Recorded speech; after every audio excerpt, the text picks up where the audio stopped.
बाहर की लड़ाई। अंदर की बात मैंने कर ली, बाहर की लड़ाई।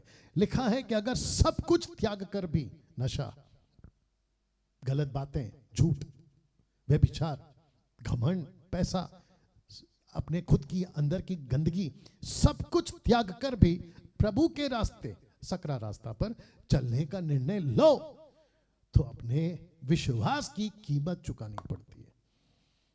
सब कुछ त्यागने के बाद, मैंने कहा ना, सकरे रास्ते पे जो व्यक्ति चलने का चुनाव करता है वो जिंदगी भर दो लड़ाई लड़ता है, एक अंदर खुद से और दूसरा बाहर। उसको अपने विश्वास की कीमत चुकानी पड़ती है। कैसे? मैं रख रहा हूं लूका 14:26। जानते हो क्या लिखा है? बहुत ध्यान से सुनिएगा। लिखा है लूका 14:26 और 27 में, यदि कोई मेरे पास आए, आफ्टर बॉर्न अगेन, ब्रैकेट में मैंने लिखा है, अपने पिता, अपनी माता, अपनी पत्नी, बच्चों, भाइयों, बहनों, फिर यीशु कहता है कि ओके, पड़ोसी तक नहीं जाऊंगा और कहीं नहीं जाऊंगा, एक लाइन में खत्म कर देता हूं, कहता है वरन अपने प्राण को भी आप प्रिय ना जाने, वह मेरा चेला नहीं हो सकता। वंडरफुल। वचन 27, जो कोई अपना क्रूस ना उठाए, मेरे पीछे ना आए, वह भी मेरा चेला नहीं हो सकता। नहीं हो सकता। एक वचन और रख रहा हूं, फिर कुछ बताता हूं। मत्ती 10:22, मैथ्यू 10:22, मेरे नाम के कारण सब लोग तुमसे बैर करेंगे। मत्ती 24:9, मैथ्यू 24:9, तब वे क्लेश दिलाने के लिए तुम्हें पकड़वाएंगे, तुम्हें मार डालेंगे, मेरे नाम के कारण सब जातियों के लोग तुमसे बैर रखेंगे। सब जातियों के लोग तुमसे बैर रखेंगे। जानते हो आजकल क्या हो रहा है? मैं आपको बताता हूं। आजकल के सो कॉल्ड प्रचारकों ने खुद को भी धोखा दिया है और उनके चर्च को भी धोखा दिया है। मैं ऐसी ऐसी बातें सुनता हूं। कहते हैं आप संसार में रहते हो, आपके अविश्वासी दोस्त हैं, आपका परिवार अविश्वासी है, पति का, पत्नी का, पत्नी का, पति का, एक आता है एक नहीं आता है, माँ बाप आते बच्चे नहीं आते, बच्चे आते माँ बाप नहीं आते। ऐसे वक्त में तुम उनके साथ में कॉम्प्रोमाइज कर लो। मैं रखूंगा उसको लास्ट में। और ऐसी बातें सिखाते कि अगर वो तुम्हें कुछ खाने को देते जो मूर्तियों के आगे अर्पण की होती है, तुम उसको खा लो प्रार्थना करके। क्या बकवास की टीचिंग देते हो तुम लोग, टोटल गलत। यीशु, पवित्र आत्मा और उस वक्त के चेलों ये स्पष्ट बोल चुके हैं कि परमेश्वर सब बर्दाश्त कर सकता है, मूर्ति पूजा बिल्कुल नहीं। मूर्ति पूजा बिल्कुल नहीं। कैसे सिखा दिया फिर आपने चर्च को कि प्रार्थना करके खा लो? मूर्खता की शिक्षा, मूर्खता का ज्ञान बांटा जा रहा है, बिल्कुल गलत है। कुछ लोग ये भी कहते हैं आपको अगर कहीं से कुछ फायदा हो रहा है, आप रिपोर्ट में लिख सकते हो 500 का 5000। छोटा छोटा झूठ चलता है, प्रभु जानता है। आपके बॉस को खुश करने के लिए आप एक दो झूठ बोल दो, जबकि यीशु कहता है आपको सब कुछ त्यागना होगा और सकरे रास्ते पे आना होगा। तो लिखा है कि लोगों का आपसे नफरत करने की एक ही वजह, और वजह क्या है? क्रूस की कथा। मैं रख रहा हूं वचन, 1 कुरिन्थियों 1:18, 1 Corinthians chapter 1 verse 18, क्योंकि क्रूस की कथा नाश होने वालों के निकट मूर्खता है। क्योंकि जो अविश्वासी नाश हो रहे हैं, वो जिन्होंने यीशु को नहीं जाना, वो तुमको, आपके सुसमाचार को, आपके यीशु के सकरे रास्ते को, क्रूस की कथा को नहीं स्वीकार करेंगे, नंबर 1। और वहां चुप नहीं बैठेंगे, उल्टा तुम्हारी बुराई करेंगे। तो क्योंकि क्रूस की कथा नाश होने वालों के निकट मूर्खता है। कहते ये क्या मूर्खता का रास्ता चुन लिया, उल्टा आपको कहेंगे। You understand? आपका बाइबल पढ़ना उनके लिए मूर्खता है, आपका चर्च जाना, अच्छे चर्च जाना उनके लिए मूर्खता है, आपका यीशु की बातें करना उनके लिए मूर्खता है। यीशु की गवाही दो तो कहते तुम मूर्ख हो। ये देख लीजिए ना, लिखा है ना। अब मुझे बताइए, यीशु का सकरा रास्ता चुनना आपके लिए इतनी नफरत क्यों? क्योंकि लोग आपको मूर्ख कहते हैं। आमोस की किताब उसका 5 का द बुक ऑफ आमोस 5:10 कहता है, जो सभा में उलाहना देता है उससे वे बैर रखते हैं। यीशु क्या करते थे? बीच सभा में शास्त्री फरीसियों को कहते थे कि तुम पूरा का पूरा ऊंट निकल जाते हो, तुम पूरे के पूरे पाप में जीवन जी रहे हो। और यहां तक कि यीशु ने कहा कि तुम कपड़े तो पहनते हो अच्छे अच्छे, तुम्हारी कब्रों के बाहर तुमने फूल और अच्छा अच्छा उसको सजा के रखा है, लेकिन अंदर से तुम सड़े हुए लाश हो।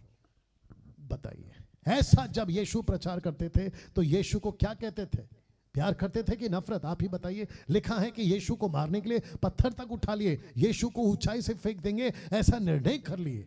वो बात अलग है कि उनकी औकात नहीं थी। लिखा है कि सभा में उलाना देता है, उससे वे भय रखते हैं, खरी बात बोलने वाले से घृणा करते हैं। मसीह मंथन से नफरत क्यों है? यही तो वजह है। मुझसे नफरत क्यों है, घृणा क्यों है? यही तो वजह है। तो मैं फिर कहता हूं, अगर कोई चर्च का पास्टर या कोई भी प्रीचर ऐसे समझौते की बातें, अभी मैं रखूंगा, ऐसे सेवक और ऐसे चैनल और ऐसे फेसबुक वाले प्रोग्राम को जितनी जल्दी हो सके अनसब्सक्राइब और अनफॉलो कर दीजिए, नहीं तो वो तो फंसेगा, तुमको भी फंसा देगा। अब दोस्तों, अंत में मैं आपके बीच में रखने जा रहा हूं, ध्यान दीजिएगा। या मेरी जानकारी के अनुसार आज 90% प्रचारक सकरे रास्ते का प्रचार नहीं कर रहे हैं। पास्टर डैनियल, आप कैसे बोल सकते हैं? या जो मेरे आगे इसमें वीडियो बनाते हैं ना, वो कहते हैं कि डैनियल ने 90% बोला, 99% बोला। वाह बेटा, ये वो व्यक्ति है जो कम से कम पूरे भारत को जानता है, कम से कम। या और जो सो कॉल्ड डिनोमिनेशंस है उनके बीच में ये आदमी उठ बैठ चुका है। और किसी भी स्टेट के सो कॉल्ड लीडर को उठा लो, वो मुझे जानता है। 20 साल वर्शिप के माध्यम से मैं इनके बीच में ट्रैवल कर चुका हूं, और 2014 से 2020 तक मैं कम से कम 1000 चर्चेस में, Methodist, CNI, Pentecostal, charismatic, Lutheran, Brethren, Catholic, इनके बीच में घूम घूम कर 30 से 35,000 पास्टर्स एंड लीडर्स को ट्रेन कर चुका हूं। और आज मात्र 2-2.5 साल में ऐसे ऐसे कॉल्स आते हैं उनके चर्च के मेंबरों के, उनके पास्टरों के बारे में, जो कंप्लेंट्स आती हैं, उनकी जो हरकतें हैं फोन पर उसकी कंप्लेंट आती है, पैसे को लेकर उनका जो व्यवहार है उसकी कंप्लेंट्स आती हैं। उन सब को एनालाइज और बात को समझकर यह स्टेटमेंट रख रहा हूं कि आज 90% प्रचारक सकरे रास्ते का प्रचार नहीं कर रहे हैं। पता है क्यों? क्योंकि उनको पता है, क्योंकि वो खुद झूठ बोल रहे हैं। तो कैसे कह सकते कि तुम झूठ मत बोलो? वो खुद व्यभिचार में, कैसे कह सकते कि आप व्यभिचार का जीवन जी रहे हो? वो खुद ही नशा करते हैं, कैसे कह सकते हैं चर्च को कि तुम नशा मत करो? या सकरा रास्ते का प्रचार नहीं हो रहा है, और उसका परिणाम ये 2 बातें हो रही है। जानना चाहते हो उसका रिजल्ट? पास्टर्स, प्रीचर्स, आप जो भी हैं, बहुत ध्यान से सुनिएगा। फर्क इतना है कि आज मैं बोल रहा हूं, कल को तुम्हारी आंख खुलेगी तो तुम भी यही बोलोगे। बट ध्यान से सुनो, आपके गलती के चलते ये 2 परिणाम हो रहे हैं आज। आपके सही प्रचार ना करने के चलते ये 2 परिणाम अभी मैं रखूंगा। इससे पहले कि बहुत देर हो जाए और यीशु के पास से तुम बच नहीं पाओगे, अपने आप को सुधार लो। परिणाम ये होता है, नंबर 1, हजारों की तादाद में उनका पतन हो रहा है। क्यों? ना तो खुद से लड़ पा रहे हैं, ना बाहर लड़ पा रहे हैं, गिव अप कर रहे हैं। गिव अप, हमसे नहीं हो रहा है। मेरा सिगरेट का आदत मुझे तकलीफ दे रहा है, मेरा गुटखा तंबाकू का आदत मुझे तकलीफ दे रहा है, मेरे जो शराब पीने का आदत मुझे तकलीफ दे रहा है, मेरी गलत चीजें जो मैं वीडियो पे देखता हूं वो तकलीफ मुझे दे रही है, पड़ोस के लोग मुझे ताना मार रहे हैं, मैं ऑफिस में जाता हूं लोग मेरी बुराई करते हैं, मेरा बॉस मुझे भला बुरा कहता है, मेरे पड़ोसी मुझे अनाप शनाप बकते हैं। ऐसे सभी चीजों से वो नहीं लड़ पा रहा है, वो गिव अप कर देता है। और जिसके चलते लिखा है कि पतन, पतन का मतलब है इंग्लिश में बैकस्लाइड, हजारों की तादाद में आज। और जो अभी मुझे देख रहा होगा ना भूले भटके, जिसका पतन हो चुका है, आप भी जानते कि मैं क्या बात कर रहा हूं। आपका पतन होने का वजह यही है, आपको अगर शुरू में सही ज्ञान दे दिया गया होता। मैं इसको ऐसे भी कहूंगा, पहले दूसरा पॉइंट रख देता हूं। दूसरा है, बहुतों ने समझौता कर लिया है। बहुतों ने समझौता कर लिया है। बहुतों ने समझौता कर लिया है। मैं चाहता हूं कि वो बात आपको मैं खुलकर बताऊं, आपको मैं खुलकर बताऊं।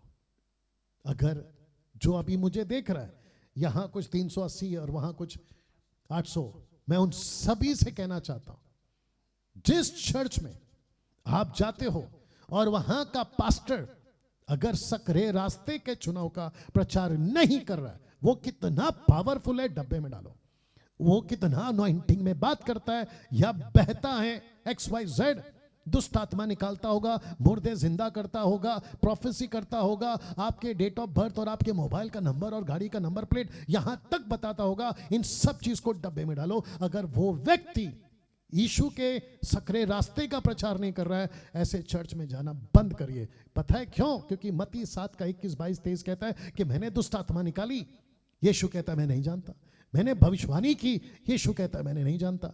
यीशु उसने कहा कि मैंने आश्चर्य कर्म किया, यीशु कहता है मैं तुझे नहीं जानता। और यीशु कहता है गेट आउट। यीशु कहता है आई नेवर न्यू यू, मैं तुझे नहीं जानता, तू कौन है। और वो कौन थे जिसने दुष्ट आत्मा निकाला? सेवक। वो कौन थे जिसने बड़े बड़े काम किया? सेवक। वो कौन थे जिसने प्रोफेसी करी? सेवक। अब बताइए। तो इस वजह से कह रहा हूं, आज मैं चीख रहा हूं, आज मैं आपको बचा लूंगा, लेकिन अगर कल को देर हो गई, कोई नहीं बचा पाएगा, कोई नहीं बचा पाएगा। आपकी गलती के चलते सेवकों, आपको बड़ा शौक है ना चमत्कार का प्रचार करना, आपको बड़ा शौक है ना आशीष का प्रचार करना। यह चमत्कार आशीष एक व्यक्ति को सकरे रास्ते पे नहीं लाएगा, क्योंकि पौलुस कहता है दिन बुरे हैं, यीशु कहता है बुरा दिन आने वाला है, पतरस कहता है कि हम अंत के दिनों में जी रहे हैं, और हम अंत के दिनों में हैं।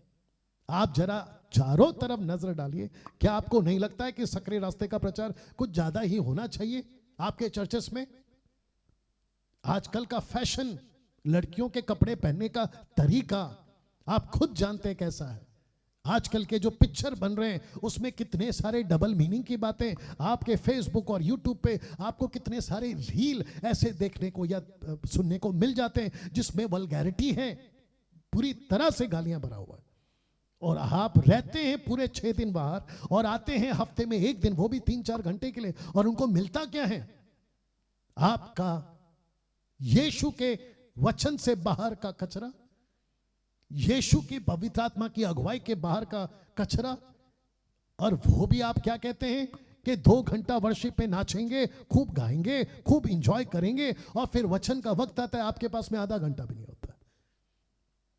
और फिर मीटिंग के बाद मीटिंग, कभी ये कन्वेंशन, 3 दिन का कन्वेंशन, 4 दिन का कन्वेंशन, हमारे बीच में अफ्रीका से आ रहे हैं, हमारे बीच में बड़ा कोई आदमी आ रहा है, उसके लिए कलेक्शन इकट्ठा करो, और आपका पूरा का पूरा वक्त इसी में जा रहा है।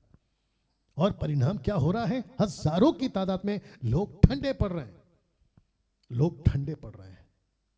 आपने कभी एक सर्वे कर लीजिए, मेरा आंकड़ा आपको पसंद नहीं आ रहा ना, सर्वे कर लीजिए, आपके खुद का चर्च का मेंबर मसीहत 3% भारत में, उनको खुद को सर्वे कर लीजिए।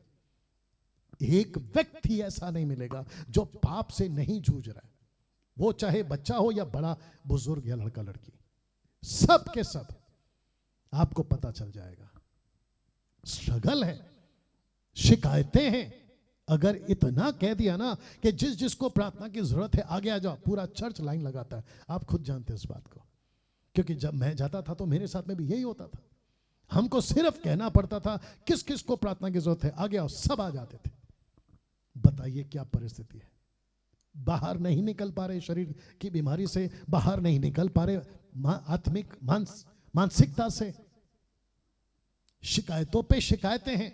यूथ की तो हालत खराब है, जवान बच्चों की तो हालत खराब है, पाप से नहीं लड़ पा रहे। कॉलेज में जाते हैं, मुझे कितने कॉल्स आते हैं, कॉलेज में जाते हैं, कहते हैं कि गलत लड़का मिल गया, लड़की को लड़का मिल गया, लड़का को लड़की गलत मिल गई।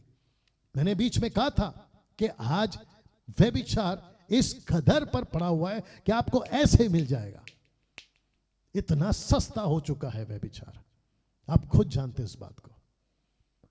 या तो सकरे रास्ता का चुनाव, मैं और मेरा सकरा रास्ता।